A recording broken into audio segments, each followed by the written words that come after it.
नमस्कार दोस्तों। UPSC notification release हुए समय हो चुका है और फॉर्म लोग भर रहे हैं। पर इन सबके बीच में बहुत परेशानियां भी आ रही हैं। एक एवरेज टाइम फॉर्म भरने में 2.5 से 3 घंटा लग रहा है उन लोगों को जो थोड़ा एक्सपीरियंस्ड है। जो पहली बार भर रहे हैं वो तो एक आध दिन 2 दिन भी ले ले रहे हैं। ऐसा हुआ होगा, बहुत सारे कारण होंगे, पर एक काम कर रहे हैं हम। हमारे सामने बहुत सारे प्रश्न आए, बहुत सारे क्वेश्चंस थे। हमने सोचा कि एक वीडियो आपको दे दें कि भाई कहीं भी दिक्कत हो आप इस वीडियो को देख लीजिए। दूसरी बात, यूपीएससी ने ये समझ लिया कि भाई इस बार हमने कुछ ज्यादा ही डिटेल मांग ली है, तो लोग कई बार गलती भी कर दे रहे हैं, ऊपर नीचे हो जा रहा है, तो यूपीएससी इज वेरी कंसिडरेट। और इसीलिए यूपीएससी आपको समय भी दे रहा है। एक बार नहीं, 2 बार नहीं, 3 बार समय दे रहा है कि आप अपने डिटेल्स को करेक्ट कर सकते हो। जैसे कि कोई कोई घबराएगा नहीं कि सर मैंने भर दिया है, मैं कहां बदलूं, कैसे बदलूं, कोई परेशानी नहीं है। यूपीएससी की वेबसाइट पे आया, कैंडिडेट्स को करेक्शन विंडो मिलेगा 3 दिन का। कब आएगा ये? After the closure of application window civil services preliminary examination, जिसको ये एक्सटेंड भी कर सकते हैं। मतलब आप सीएससी या इंडियन फॉरेस्ट सर्विस का जो भी एग्जाम के लिए अप्लाई कर रहे हैं, आपको जब ये फॉर्म एप्लीकेशन जिस दिन बंद होगा, उसको 3 दिन के बाद आपको ये आफ्टर द क्लोजर आपको 3 दिन का एक मिलेगा विंडो। अभी जो गलती की है देख लीजिएगा, उस 3 दिन में करेक्ट कर सकते हैं, तो एक अच्छा आपको रास्ता मिल गया है। दूसरा सवाल आपका होगा कि सर जो मैं चेंजेस करूंगा या करूंगी, क्या वो तुरंत मुझे रिफ्लेक्ट होगा? हो सकता है ना हो, पर आप परेशान मत होइएगा। आप चेंज करके सबमिट करके सेव कर दीजिएगा। हो सकता है तुरंत चेंज नहीं होगा, इनका डेटा सेट है, समय लगता होगा। You don't worry for that. तो ये दूसरा क्वेश्चन आपका जो आएगा हम पहले ही बता दें। इन्होंने बोला कि आप सर्विस प्रेफरेंसेस, इस बार ये लोग आपसे सर्विस प्रेफरेंसेस भी भरा रहे हैं। आईएएस लेंगे, आईपीएस लेंगे, आईआरएस लेंगे, बोले इसको भी आप चेंज कर सकते हैं। कब? जब आपका सिविल सर्विसेज मेंस एग्जामिनेशन 2026 का रिजल्ट आ जाएगा ना, और आपको पर्सनालिटी टेस्ट के लिए जाना होगा, तो आपसे ये सर्विसेज का प्रेफरेंस वापस से मांगेंगे। तो इसके लिए परेशान नहीं होना है। अभी आप भर दीजिए, इसको वापस से आप चेंज कर सकते हैं।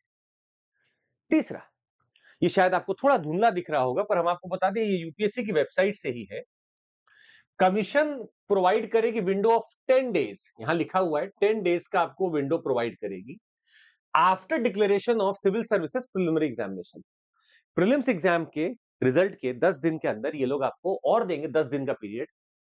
सारे कैंडिडेट जो क्वालिफाइड होंगे सिविल सर्विसेज मेन एग्जामिनेशन के लिए, उनको वापस से एक समय मिलेगा कि वो अपना अपडेट कर सके, रिकंफर्म कर सके their details etcetera and submit the application form to enable the commission to generate e admit card. बड़ी बात है।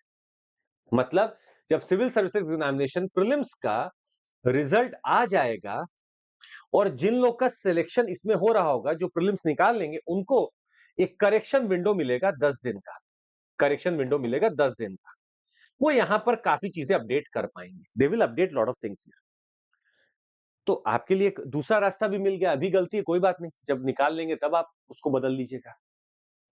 यहां भी चूक गए, कोई बात नहीं, फिर आएगा मौका। अब आपको बता दें 15 दिन का फिर से विंडो दिया जाएगा जब आपका रिजल्ट आ जाएगा सिविल सर्विसेज मेंस एग्जामिनेशन का। ये आपका सितंबर अक्टूबर का समय होगा। और यहां पर पर्सनालिटी टेस्ट में पढ़ाने से या बुलाने से पहले आपको पहले ही वो लोग वापस से कुछ फील्ड्स बताएंगे जहां पे आप अपडेट कर सकते हैं। यहाँ पे आप एजुकेशन क्वालिफिकेशन स्टेटस लगा सकते हैं कि हाँ भाई, प्रूफ है, अब मैं पास हो गया हूँ, डिग्री है मेरे पास। रेलेवेंट डॉक्यूमेंट्स को आप अपलोड कर सकते हैं। तो यहाँ पे भी विंडो मिलेगा। Enough window, we have enough window. पर विंडो का वेट क्यों करना है? हाँ, जिसकी नेसेसिटी की डिग्री नहीं मिला है वो अलग बात है। पर जिसके पास अभी विंडो आ रहा है 3 दिन का, वो अभी 3 दिन में ही इसको सही कर दीजिएगा, जो गलती आप कर रहे हैं।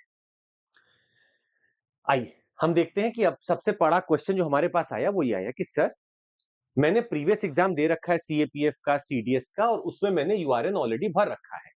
2025 में जो लोग जून जुलाई अगस्त में एग्जाम देना चालू किए होंगे उनके लिए लागू था। यूआरएन चालू हो गया था। Please continue with the same URN. आप उसको कंटिन्यू रखिए, कुछ बदलना नहीं है। अब जो पहले के लोग हैं जो ओटीआर भर चुके हैं, वो बोलेंगे सर मेरा तो नहीं आ रहा है, ओटीआर भरा था। जो ओटीआर वाले लोग हैं ना, कोई बात नहीं, आप नया फ्रेश भरिए, यूआरएन आपको भरना पड़ेगा। You don't have to go with OTR. OTR खत्म हो चुका है। अब आपका यूआरएन है, यूनिवर्सल रजिस्ट्रेशन नंबर मिलेगा आपको, यूआरएन। जो लोग एकदम बिगिनर है, फ्रेशर है, परेशान क्यों होते हैं? भर लीजिए फॉर्म, यूआरएन भर लीजिए आराम से। कुछ लोग बोले सर मुझे याद नहीं आ रहा मैंने ओटीआर भरा था, यूआरएन भरा था, पर मेरा डिटेल्स आ रहा है। अच्छी बात है ना, आपका डिटेल है उसके पास। जहां तक डिटेल्स है उसको कंटिन्यू करिए। अब यहां पे सवाल है, सर मेरा डिटेल्स है उसमें कुछ एरर है, वो रॉन्ग है, अब मैं क्या करूं? अब आपके पास दो ऑप्शन आते हैं। आइदर आप पूरा नया फ्रेश एप्लीकेशन बनाइए with new mobile number, with new email ID, ये आपके पास पहला ऑप्शन है। दूसरा ऑप्शन है कि कितनी बड़ी गलती है, गलती छोटी मोटी है, करेक्शन पीरियड आएगा सही कर लेंगे, इसी को सेम कंटिन्यू कर ले जाइए, जो आया उसी को कंटिन्यू कर ले जाइए, करेक्शन विंडो में उसको सही कर लीजिएगा। वो करेक्शन विंडो आपको 3 दिन का मिलेगा, अभी प्रीलिम्स का फॉर्म जब खत्म होगा करेक्ट कर लीजिएगा। नहीं सर मुझे बदलना ही है, कोई बात नहीं, फ्रेश भरिए, एकदम नया नंबर, नया ईमेल आईडी जो आपके पास रहे लंबे समय के लिए, भरिए वापस से। ओके, अब आते हैं सबसे बड़े दुविधा पे कि यूपीएससी के सर इस पूरे रजिस्ट्रेशन में अपना नाम कैसे दूं, मेरा नाम गलत आ रहा है, सही नहीं आ रहा है। कोई बात नहीं, आप फॉर्म में देखेंगे आपसे मांगा गया है कि सर यहाँ पर फर्स्ट नेम क्या है, मिडिल नेम क्या है, लास्ट नेम क्या है। First name, middle name, last name दीजिए आप। एक बात अपने दिमाग में बैठा लीजिए, your name is equal to class 10th matriculation certificate. All the personal details that you are filling in, पिताजी का नाम, माताजी का नाम, अपना नाम, all such personal details is equal to class 10th का सर्टिफिकेट। एकदम क्लियर रहिए, no Aadhaar, no passport, class 10th certificate. अब सवाल, सर मेरा क्लास 10th का सर्टिफिकेट पे ये नाम है, आधार पे ये नाम है, अब मैं क्या करूं? आराम से सुनिएगा बिना परेशान हुए। अगर आपका मैट्रिकुलेशन का जो नाम है वो मैच नहीं करता है आज के आधार के नाम पर, तो आप दो कोशिश कर सकते हैं। पहला, आधार पर आप नेम आसानी से शफल, रीशफल, चेंज कर सकते हैं। ये आपके पास पूरा मौका होगा, आपको परेशान होने की जरूरत नहीं है। 10 दिन लगता है सब चेंज होने में, आप अगर बात कर लेंगे तो जल्दी भी हो सकता है, बट आधार पे चेंज हो सकता है। दूसरा सवाल कि सर मेरा जो क्लास 10 का सर्टिफिकेट है उस पे मेरा सरनेम पहले लिखा रहता है, फिर मेरा मिडिल नेम है, फिर मेरा नेम है। कोई बात नहीं, आप ऐसा ही भरिए in your UPSC also. UPSC के फॉर्म में भी आप ऐसे ही भरिए, सर नेम जो भी है आपका फर्स्ट नेम है, फिर मिडिल नेम है, फिर लास्ट नेम है, ऐसे ही भरिए। आपको लगता है कि नहीं सर मुझे चेंज करना है, मैं इस नेम को पहले लाना चाहता हूं, मिडिल नेम फिर आए फिर सरनेम जाए, चेंज कर दीजिए। पर वहां पे एक ऑप्शन सिलेक्ट करना होगा कि the given details do not match my proof, और इसलिए आपको एक गैजेटेड डॉक्यूमेंट देना पड़ेगा, एक गैजेट नोटिफिकेशन का डॉक्यूमेंट देना होगा। गैजेट नोटिफिकेशन क्या होता है? अक्सर जब हम लोग अपने नाम में कुछ बदलाव कर रहे होते हैं तो हम लोग प्रमाणित करते हैं, एक प्रमाण देते हैं कि भाई देखिए मैंने गैजेट में निकलवाया हुआ, ये मैं वही व्यक्ति हूं। करना क्या है आपको, आप नाम जो नया वाला भरना चाहते हैं वो भर दीजिए, एक एफिडेविट बनवाइए जाकर कि सर ये मेरा नाम था, ये मेरा नाम मैं कर रहा हूं, ये नाम हो गया मेरा। किसी भी एक एडवर्टीजमेंट में आप पेपर में एडवर्टीजमेंट निकाल लीजिए, 2 लोकल न्यूज़पेपर में आप निकलवा दीजिए। प्रॉपर डॉक्यूमेंट आप पूरा बना लीजिए, original affidavit, newspaper advertisement, passport size photograph, ID proof, digital copy of the application in MS Word format, covering letter सब बनाकर 1000 से 1500 रुपया फीस दीजिए, और जाकर आप ये पोस्ट कर सकते हैं इन पर्सन जाकर department of publication in new Delhi जो गैजेट छापता है, गैजेट ऑफिस को भेज दीजिए। गैजेट पब्लिकेशन अपने आप ही आपका नाम इसमें चेंज करके गैजेट पत्र में निकाल देगा, आप ऐसा देख सकते हैं, आपका ऐसा निकल कर आ जाए। गैजेट भारत का राजपत्र, advertisement notice issued by private individuals and private bodies, आप लिख देते हैं यहाँ पे कि सर मैं जिस नाम से जाना जाता था अब मैं इस नाम से जाना चाहता हूं, ये इसमें निकल कर आ जाएगा। इसका आप फोटो ले लीजिए, ये आपका डॉक्यूमेंट हो गया, अपलोड कर दीजिए, हो गया काम। सिर्फ एफिडेविट बनाने से काम चलेगा? यूपीएससी मूडी है, चल भी सकता है नहीं भी चल सकता है, पर इस बार तो उन्होंने आपसे गैजेट मांगा है, you need documentation, please do it. समय है, दे दीजिए।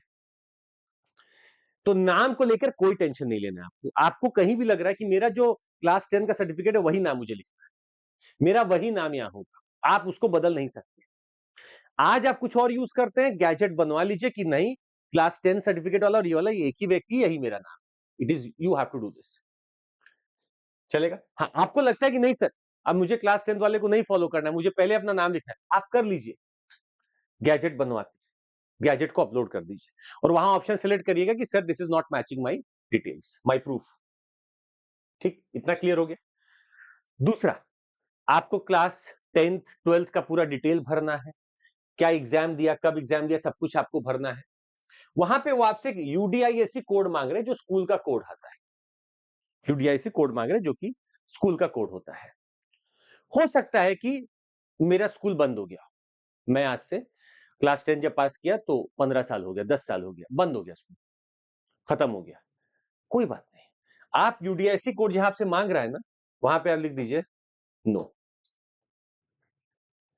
आई don't know my UDISE code, not applicable, 00, कुछ भी करिए, आप इससे आगे बढ़ जाएंगे। पुट नो देयर, नहीं है मेरे पास, खत्म बात, परेशान नहीं होना है। और देखते हैं, फोटो और सिग्नेचर के ऊपर बहुत बड़ी महाभारत चल रही है, कैसे अपलोड करना है, क्या करना है। 20 किलोबाइट से 200 किलोबाइट का जगह होना चाहिए आपका, और आपका face 75% of the area of the photo cover करना चाहिए। जैसे कि जो सही फोटो होगा वो ये होगा, फोटो फेस को 75% कवर होना चाहिए, बाकी सब रिजेक्टेड होगा। हाँ, पिछली बार उन्होंने नाम और सिग्नेचर मांगा था, हमने कहा भी था कि अगर नाम सिग्नेचर साथ ले ले तो ठीक है, पर वो नहीं ले रहा है, छोड़ दीजिए, नाम और सिग्नेचर के साथ हम लोग को अपलोड अब नहीं करना है। आप ऐसे simple photo 75% of the face photo में होना चाहिए, अपलोड कर दीजिए, क्योंकि वो आपका चेहरा आइडेंटिफाई करना चाहते हैं। तो कलर फोटो जेपीजी फॉर्मेट में 20 किलोबाइट और 200 किलोबाइट के बीच में होना चाहिए, 75% आपका फेस होना चाहिए, प्लेन व्हाइट फोटो बैकग्राउंड जितना दिख रहा हो, फ्रंटल व्यू दें आप चेहरे का, साइड से ना दें, edges of the face must be clearly visible, expression of the face should be natural.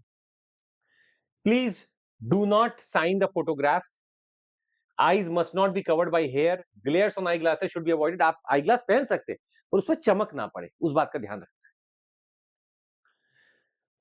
अब आपका इस बार लाइव फोटोग्राफ भी कैप्चर हो रहा है, कोई दिक्कत नहीं है, आप उसमें जाके you can get your photo captured by your device itself, उसी लैपटॉप के कैमरा से ले सकते हैं, या फिर आपको लगता है नहीं मुझे मोबाइल से लेना है, तो वहां पे क्यूआर कोड आएगा, उस पे आप स्कैन करेंगे अपने मोबाइल से और मोबाइल से फिर फोटो लेंगे अपनी। आप डिवाइस से भी कर सकते हैं, मोबाइल से भी कर सकते हैं, गुड लाइटिंग कंडीशन में आपको करना है और क्लियरली आपको अपना फेस दिखाना है। Where a live photograph has already been captured and uploaded, the candidate may use the view photo option to verify it। आप व्यू फोटो देखकर वेरीफाई कर सकते हैं। Live photograph capture during the application process shall be matched with the passport size photograph that you have given. जो आपने photo दिया वो आपका लाइव फोटोग्राफ से मैच होगा। तो अपना जो फोटोग्राफ अपलोड भी करो बहुत पुराना नहीं होना चाहिए, नहीं तो लाइव से मैच नहीं करेगा। इन दोनों को मिलाएंगे, अगर मिसमैच होगा तो आपको आगे बढ़ने नहीं दिया जाएगा। यहाँ पे एक सवाल है कि सर मैंने अपना लाइव फोटोग्राफ अपलोड कर दिया है पर मैं अब उसको देख नहीं पा रहा हूँ, फाइनल कॉमन एप्लीकेशन फॉर्म में वो नहीं दिख रहा है। कोई बात नहीं, करेक्शन विंडो आएगा तब दिख जाएगा। व्यू फोटो देख लीजिए, अगर वहां पे दिख रहा है तो है, तो है वहां पर। सिग्नेचर, आपको सिंपल एक काम करना है, व्हाइट पेपर ब्लैक इंक पे 1 2 3 लिखकर सिग्नेचर सिग्नेचर सिग्नेचर 3 कर देंगे। 1 2 3 के बीच में एडिक्वेट स्पेसिंग कर दीजिएगा, ब्लैक इंक यूज करना है और आपको इसको अपलोड करना है। इसकी भी साइज का यहां लिखा हुआ है, 20 किलोबाइट से 100 किलोबाइट की होनी चाहिए। इमेज का डायमेंशन 350 से 500 पिक्सल होना चाहिए। आपको ये फॉलो करना चाहिए। वर्टिकल 1 2 3 तीनों सिग्नेचर आपको करने हैं और इसको फिर आपको अपलोड कर देना ऑन द अपलोड सेक्शन। ये सिंगल इमेज में ही आएगा, all 3 signature will be in single image होगी। ठीक, और समझते हैं। ग्रेजुएशन डिग्री के ऊपर भी बहुत सवाल है। क्या आपके पास डिग्री आ चुकी है? आपका जवाब है कि नहीं आई है। कोई बात नहीं, लास्ट ईयर का मार्कशीट होगा, उसको अपलोड कर दीजिए। ये तो होगा ही आपके पास ना, if you are in final year, last year का मार्कशीट होगा, उसको अपलोड कर दीजिए। By the time you give your interview, तब आपको ऑप्शन मिलेगा, you can upload your degree और सर्टिफिकेट। करेक्शन विंडो आपको मिलेगा अक्टूबर नवंबर में, आप भर सकते हैं। दूसरा सवाल कि सर मेरे पास मार्कशीट है, डिग्री नहीं है, मैं पास तो कर लिया हूं, मार्कशीट भर दीजिए, अपलोड योर मार्कशीट। जब डिग्री आएगा तो करेक्शन विंडो में उसको भर देंगे। सर मेरे पास ना मार्कशीट है ना डिग्री है, अभी कुछ नहीं आया, कोई बात। थर्ड ईयर का, सेकेंड लास्ट ईयर का, जो इसके ठीक पहले वाला ईयर, उसका मार्कशीट तो होगा, वो भर दीजिए। सर वो भी नहीं है, तो फिर तो दुविधा में आप पड़ जाएंगे ना कि मैं एग्जाम क्यों दे रहा हूं, हो सकता है फिर तो मैं 2026-27 में क्वालिफाई ना कर पाऊं, एलिजिबल ही ना हो पाऊं, तो फिर टेंशन ही मत लीजिए ना, कुछ ना कुछ तो जरूर होगा आपके पास। भाई इस साल का नहीं है, इस पिछले साल का तो है, वो भर दीजिए, वो भी नहीं है, तो अभी परेशानी मत होइए, इस एग्जाम को पढ़ाई कर लीजिए पहले, अगले साल दे दीजिए। परसेंटेज ऑफ मार्क्स, फिर से सवाल है कि सर मैं परसेंटेज भरूं, क्या भरूं, कैसे भरूं? जो भी आपके बोर्ड में किन्हीं के 6 सब्जेक्ट है, 7 सब्जेक्ट है, 5 सब्जेक्ट है, टॉप 5 सब्जेक्ट्स को निकालिए। टॉप 5 सब्जेक्ट्स को निकालकर आप उसका परसेंटेज निकाल लीजिए, डिवाइडेड बाई 500 मैक्सिमम मार्क्स, अगर आपका 100 था पर सब्जेक्ट, जितना आपका आया हो इंटू 100। सर मुझे तो मार्क्स मिलता ही नहीं था, मुझे सीजीपीए ग्रेड मिलता था, कोई बात नहीं, आपको जो भी सीजीपीए मिला हो इसको इंटू 10 कर दीजिए, आपका परसेंटेज आ जाएगा। जैसे आपको मिला है 7.8, इंटू 10 कर दीजिए, 78% हो जाएगा। सर मुझे ग्रेड मिलता था, कोई बात नहीं, इग्नू वाले जो है उनको ग्रेड ही मिलता है। हम आपको बता दें ग्रेड का लगभग यही मतलब होता है, अगर आप ए ग्रेड में है 80% एंड अबव, आप लिख दीजिए 81%। ग्रेड बी में है, आप लिख दीजिए सर 65%, 70%, 75%, कुछ भी आप लिख सकते हैं, 60 टू 79.9%। सी ग्रेड का मतलब होता है 50 टू 60%, आप लिख दीजिए 55%। डी ग्रेड का मतलब है 40 टू 49%, आप 45 कर दीजिए। ई ग्रेड का मतलब है बिलो 40%। इसका कोई लेना देना, अगर आप पास है, भले ही आपका 40% हो, 50% हो, कोई मतलब नहीं पड़ता, आप पास है, आप एलिजिबल है, कोई फर्क नहीं पड़ता, आप 65 भर दें, 61 भर दें, कोई फर्क नहीं पड़ता अगर आपको ग्रेड मिला। ये इग्नू का पैटर्न है, लगभग यही सारी यूनिवर्सिटीज में भी चलता है। सवाल खत्म। और देखिए एक बहुत बड़ा सवाल है कि सर मैं मीडियम ऑफ एग्जामिनेशन क्या भरूं? अब आपको मीडियम ऑफ एग्जामिनेशन में ऑप्शनल के लिए भी है आपके पास ऑप्शन। आपको लगता है सर मुझे ऑप्शनल इंग्लिश में लिखना है, हिंदी में लिखना है, आपका कॉल है। हाँ बस एक यहां पे छोटा सा आपको एक क्वेश्चन बता दें, क्या मैं टेक्निकल सब्जेक्ट्स को रीजनल लैंग्वेजेस में लिख सकता हूं? इसका जवाब नहीं है। अपॉन वेरिफिकेशन हमने ढूंढा, नहीं। मतलब अगर आप इलेक्ट्रिकल इंजीनियरिंग लेते हैं और मराठी में लिखते हैं, नॉट पॉसिबल। आपको कभी भी टेक्निकल सब्जेक्ट को या तो इंग्लिश या तो हिंदी में ही लिखना हो। बाकी सारे पेपर्स को आप इंग्लिश, हिंदी, मराठी, जिसमें लिखना चाहे लिख सकते हैं। जैसे सोशियोलॉजी है आपका, आप लिखना चाहते हैं कि सर मैं उड़िया में लिखूंगा, लिख दीजिए, कोई दिक्कत नहीं। You have to choose your optional का language. You also have to choose कि मैं जीएस किस लैंग्वेज में लिखूंगा, आप दोनों को अलग अलग कर सकते हैं। यहां पर आपको ऑप्शनल सब्जेक्ट भी अपना चुनना पड़ेगा, इसी में आएगा। You have to choose your optional subject also. इस एग्जाम में मेंस के स्कीम में 2 लैंग्वेज पेपर होते हैं। अगर नॉर्थ ईस्टर्न के कुछ राज्यों से आप बिलोंग करते हैं तब आपको एक ही पेपर देना होता है, अदरवाइज यहां पे आपको 2 पेपर देने हैं। पेपर ए आपका इंडियन लैंग्वेज का पेपर होता है, जिसमें आप हिंदी, मराठी, उड़िया, तमिल कुछ भी चुन सकते हैं। और पेपर बी आपका कंपल्सरीली इंग्लिश होता है। अभी यूपीएससी की वेबसाइट में एरर था। एरर क्या था कि पेपर ए में भी वो इंग्लिश डाल रहे थे। हमारे स्टूडेंट्स जो हमसे पूछे थे उन्होंने ही मेल किया स्टूडेंट्स ने, और उनका वेरिफिकेशन हो गया, सही हो गया, मेल आ गया उनके पास। पेपर ए में आप, पेपर ए में इंग्लिश नहीं है, paper A is Indian language, और पेपर बी में आपका इंग्लिश होगा। सोच समझ के भरिएगा।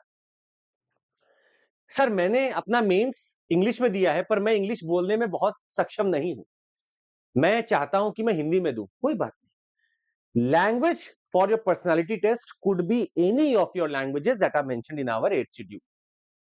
आप हिंदी में देना चाहें, आप मराठी में देना चाहें, आप बांग्ला में देना चाहें, वॉट एवर योर कॉल, ये आप दे सकते हैं। मतलब मीडियम ऑफ मेंस एग्जामिनेशन जो आप लिखे हैं could be different from your language for personality test. ये दोनों अलग आपका हो सकता है, दोनों आपका अलग हो सकता है। अच्छा, आपको बता दें एक बहुत जरूरी बात है, पर्सनैलिटी टेस्ट का आपने भर दिया अपना कि सर मैं उड़िया में देना चाहता हूं। Centre selection for civil services examination mains, वो भी आपको बहुत सोच समझकर करना होगा। यही पूछ ले रहा है आपसे मेंस एग्जामिनेशन के लिए, सर मुझे कौन सा सेंटर लेना है, आप पहले ही भर दीजिए, कोशिश करिएगा आपके आसपास का ही हो।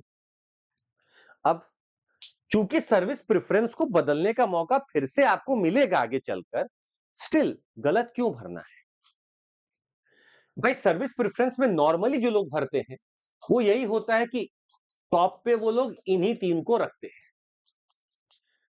Indian administrative service, Indian police service और इंडियन फॉरेन सर्विस। यहां पे आपके चॉइसेस हो सकते हैं, you want uniform, go with IPS, you want a foreign thing, go with IFS, आपको लगता नहीं आईएएस ही मुझे करना है, सिर्फ आईएएस। ये आपका कॉल होता है। टॉप 3 में लोग इसी पे शफल करते हैं अमूमन, ऑलमोस्ट। इसके बाद वो लोग आते हैं आईआरएस पे। मतलब मैंने ये 3 भर दिया, शफल कर दिया, अब आप आईआरएस पे आ सकते हैं। आईआरएस में भी आपके पास कस्टम है, इनकम टैक्स है, आपके ऊपर है, whatever you feel like. Load अच्छा खासा है, जीएसटी वालों पे बहुत अच्छा खासा लोड होता है, पर ठीक है, मतलब इट इज, अभी तो आप इंडियन सर्विसेज में जाना चाहते हैं तो इतना क्यों इसमें दिमाग लगा रहे हैं कि मैं बस यही करूंगा, मैं बस वही करूंगा। You should be open to do anything. ठीक है, ठीक है, ठीक है, ठीक है। और देखिएगा, ये हो गया आपका आईआरएस हो गया। कुछ लोग फिर क्या करते हैं कि सर इंडियन रेलवे आईआरएमएस आज को मर्ज कर दिया है, रेलवे मैनेजमेंट सर्विसेज को एक में कर दिया है, वो भी आप कर सकते हैं, ऑल्सो गुड सर्विसेज। आप ऑडिट अकाउंट सर्विस भर सकते हैं, आईआरएमएस भर सकते हैं, बहुत सारे ऑप्शन हैं। यहां सवाल उठता है कि सर मैं ग्रुप बी को भरूं क्या पहले? ग्रुप बी को सर आखिरी में ही भरिए, ज्यादा अच्छा है। पहले ग्रुप ए सारा भर दीजिए, then fill your group B. Group B को बाद में भरिए, और ग्रुप बी से भरने से पहले आप देख लीजिए कि भाई मैंने सारा एग्जॉस्ट कर लिया है, मिल गया। इसमें कुछ सर्विसेज होती है, जैसे आर्म्ड फोर्सेस हेडक्वार्टर की सर्विसेज होती है, उसमें आप क्या कि स्टार्टिंग में आपको लगेगा कि हाँ ठीक है, सब कुछ चल रहा है, बट आर्मी पे आर्मी का कंट्रोल है, तो आप बहुत आगे उसमें बहुत कुछ कर नहीं पाएंगे। वही पेंशन ग्रीवांसेस वहीं तक रह जाएंगे, मैनेज कर रहे हैं स्टेट को, यही सब करेंगे। तो 3-4 भर दिया, अगर इसमें नहीं मिला तो फिर आपको कुछ भी मिलेगा, उसमें तो फिर आपको परेशान नहीं होना है। अगर 3-4 ये भर दिया है तो ठीक है, ठीक है। इसमें करेक्शन विंडो मिलेगा आपको, यू कैन करेक्ट इट। जब आपका मेंस का एग्जाम का रिजल्ट आ जाएगा तब आपको करेक्शन विंडो मिलेगा, हम लोग फिर से बात करें। सर अचीवमेंट्स हॉबीज भी मुझे भरनी है, पर मेरे पास सर्टिफिकेट नहीं है, कौन मांगा आपसे? अगर आपके पास कोई सर्टिफिकेट नहीं भी है तो कोई बात नहीं भाई, अचीवमेंट क्लास 10th में रहा होगा, 11th में रहा होगा, ग्रेजुएशन में रहा होगा, कुछ भी रहा होगा, भर दीजिए। They are not demanding any certificate from you, वो आपसे डिमांड नहीं कर रहे हैं, आप भर सकते हैं। सर्टिफिकेट का ये बात करते हैं, यहां पे सबसे बड़ा परेशानी है certificates of OBC, NCL, SC और एसटी कास्ट सर्टिफिकेट, ईडब्ल्यूएस। बहुत बड़ा यहां पर लोगों के मन में सवाल। पहला सवाल, सर मेरे सर्टिफिकेट पे नंबर नहीं लिखा हुआ है, फिर आप नहीं भर पाएंगे। You should get a number from your tehsildar, revenue officer, etcetera etcetera, जो भी आपका साइनिंग अथॉरिटी है। Without number you can not fill it. मुझे सर्टिफिकेट अपलोड करना है। क्या सर मुझे अपना सर्टिफिकेट हर साल रिन्यू कराना? सुनिए, एससी और एसटी को एक बार इश्यू हो गया तो आपको रिन्यू की जरूरत नहीं होती। It is only in the case of economically weaker section और ओबीसी एनसीएल का जो बनवाते हैं, इनको लगातार बनवाना पड़ता है। Like EWS latest financial year का इनको बनवाना है, जो भी लेटेस्ट फाइनेंशियल ईयर खत्म हुआ है उनका इसको इनको बनवाना होता है। इनका एक जो सर्टिफिकेट बनता है, asset income and asset certificate बनता है, उसके आधार पर इनको ईडब्ल्यूएस का दर्जा मिलता है। ओबीसी नॉन क्रीमी लेयर का आपको हर साल बनाना पड़ेगा। और यहां पे एक चीज याद रखिएगा, it is for the centre examination, तो सेंटर की पोस्ट के लिए आपका ये फॉर्मेट बनेगा। एससी एसटी स्टेट हो या सेंटर हो, एक ही लिस्ट होती है, पर ओबीसी की स्टेट की अलग लिस्ट है और सेंटर की अलग लिस्ट है। आपको चेक करना है कि आपकी कास्ट क्या सेंटर की ओबीसी लिस्ट में आती है। अगर आती है तो ठीक है, नहीं तो फिर आपको लाभ नहीं मिलेगा। ओबीसी एनसीएल का हर साल आप बनवाएंगे, लास्ट 3 फाइनेंशियल ईयर का आपको दिखाना है, it should be less than 8 lakhs in each of the 3 years। हर प्रत्येक तीसरे साल में जो आप देख रहे हैं ना, 1 2 3 तीनों साल का आपको देखना है कि 8 लाख से कम है मेरी इनकम, और आपकी नहीं, आपके माता पिता की। ओबीसी एनसीएल में आपकी इनकम चेक नहीं होती, माता पिता की। तो अगर ये हो रहा है तो आपको तहसीलदार हो, आरओ हो, एसडीएम हो, एडीएम हो, डीएम हो, आपको सर्टिफिकेट मिल जाए। सर्टिफिकेट्स का बहुत क्लियर रहिएगा, एससी एसटी का रिन्यू नहीं होता है, ईडब्ल्यूएस ओबीसी एनसीएल हर साल रिन्यू होता है। फॉर्मेट यूपीएससी नोटिफिकेशन के एनेक्चर में लगा हुआ है, उसको निकाल के डाउनलोड करके भरवा लीजिए। I need number. अब एक सवाल था कि सर मेरा आधार पे भी बहुत दिक्कत है, मेरी पिक्चर पुरानी है, कोई बात नहीं, आप आज भर दीजिए, आधार से वेरीफाई करा लीजिए, आधार वेरिफिकेशन हो गया। अब आप जाकर आधार सेंटर पे जाइए, अपना नया फोटो अपलोड करवा लीजिए, एक फी देनी होती है, अपलोड हो जाता है, 5-6 दिन 10 दिन लगता है। ये एग्जाम के प्रोसेस के बाद में भी हो सकता है, मतलब फॉर्म भरने के बाद में भी हो सकता है। मेरे नाम में एरर है सर, कोई बात नहीं, नाम का एरर तो आपको ऐसे भी गैजेट नोटिफिकेशन करके ही चेंज कराना हो। क्लास 10th के सर्टिफिकेट में अगर ठीक है, उसी नाम को आप फॉलो कर सकते हैं, तो उसके आधार पे इसको चेंज करवा लीजिए। आपको वो भी चेंज कराना है, गैजेट नोटिफिकेशन के बिना नहीं होगा। My father's name has error, कोई बात नहीं, अगेन द सेम प्रोसेस। आपके नाम में एरर है, गैजेट नोटिफिकेशन चाहिए। आपके पिताजी के नाम में एरर है, मुझे बस एक एफिडेविट चाहिए कि सर ये है, ये एरर है। ठीक।